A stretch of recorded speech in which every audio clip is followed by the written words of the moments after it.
မေမြင့်မို့ခေါင်းဆောင်မင်းသမီးဖြစ်လာရတဲ့နောက်ွယ်ကအထက်ကအကြောင်းရင်း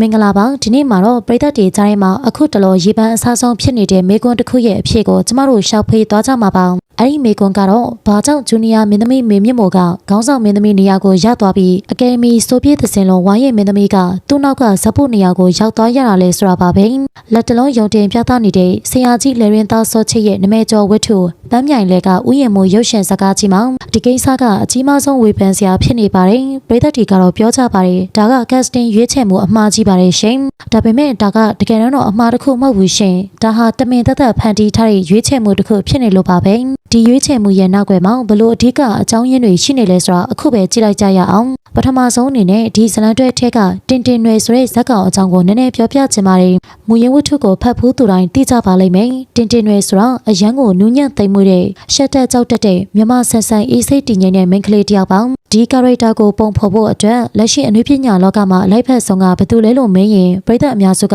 ဆိုဗီယက်သစင်လို့ပဲဖြေကြမှာပါသူမရဲ့မျက်နှာအသွင်ပြင်းစကားပြောပုံတရုပ်ဆောင်ဟန်အလုံးကတင်တင်ရွယ်ဆိုတဲ့ဇက်ကောင်အတွက်မွေးဖွားလာတယ်လို့ပါပဲဒါပေမဲ့ပိတ်ကားထက်မှမြင်လိုက်ရတာကတော့လုံးဝဆက်ကျင်ဘက်ပဲရှင်မျက်နှာကျော်တင်တင်ခစ်ဆန်ဆန်ပုံစံရှိတဲ့မင်းမြင့်မို့ကဒီနေရာကိုယူထားတာကိုတွေ့ရပါလိမ့်မယ်မင်းမြင့်မို့ကမတော်ဘူးလို့ဆိုလိုတာမဟုတ်ဘူးနော်ဒါပေမဲ့ဒီဇက်ရုံနဲ့သူမကစီနဲ့ရီလိုကွာချလွတ်နေတာကပရိသတ်တွေကိုအားမလို့အားများဖြစ်စေခဲ့တာပါဒါဆိုရင်မေးစရာရှိလာပါပြီဒရိုက်တာနဲ့ထုတ်လုပ်သူတွေကဒီလောက်သိတာတဲ့ကွာခြားချက်ကိုမမြင်ကြတာလားအဖြေကတော့ရှင်းပါတယ်ရှင်သူတို့မြင်ကြပါတယ်ဒါပေမဲ့သူတို့မှရွေးချယ်ခွင့်မရှိခဲ့ပါဘူးမင်းမြင့်မို့ဒီနေရာကိုရလာတဲ့အဓိကအကြောင်းရင်းကသူမရဲ့တရုပ်ဆောင်စွမ်းရည်တတ်ကြောင့်မဟုတ်ပါဘူးသူမရဲ့နောက်ွယ်ကဘာဝကြောင့်မှအတိအကျပြောရရင်တော့ဒီရုပ်ရှင်စကားကြီးကိုထုတ်လုပ်တဲ့ထိပ်တန်း producer တထေးကြီးကမင်းမြင့်မို့ရဲ့လက်ရှိချစ်သူဖြစ်နေတယ်လို့ဆိုကြပါတယ်ကိုချစ်သူကိုခေါင်းဆောင်မင်းသမီးတင်ရိုက်ချင်တဲ့ producer ရဲ့ဆန္ဒကဇလန်းရဲ့လိုအပ်ချက်ထက်ပရိသတ်ရဲ့မျှော်လင့်ချက်ထက်ပိုပြီးအနာကြီးသွားခဲ့တာပါဒါကြောင့်လည်းပါရမီရစ်နေတဲ့အကယ်ဒမီဆိုဗီယက်သစင်က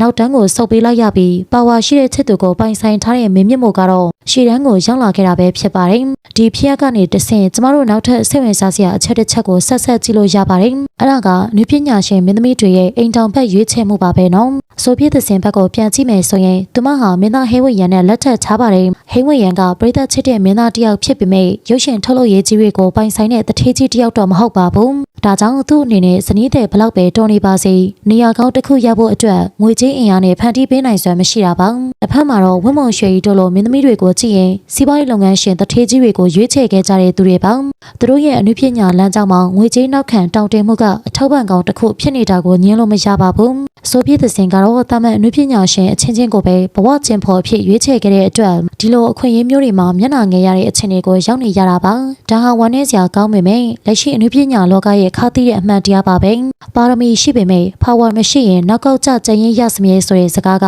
ဒီရုပ်ရှင်စကားမှာအထင်ရှားဆုံးသက်သေပြနေတာပါပရိသတ်ကြီးမင်းမြင့်မို့ကိုခေါင်းဆောင်မင်းသမီးတင်ရိုက်လိုက်တဲ့ဒီအဆုံးဖြတ်ပေါ်ဘလို့ထင်မြင်မိပါသလဲအနုပညာအရေးချင်းထက်ငွေကြေးနဲ့ power ကပိုပြီးစကားပြောနေတဲ့ဒီခေတ်ရဲ့စီးချောင်းကိုရောလက်ခံနိုင်ကြရလားနော်အားလုံးကိုကျေးဇူးတင်ပါတယ်နေ့ရက်တိုင်းအတွက်ပျော်ရွှင်ပါစေ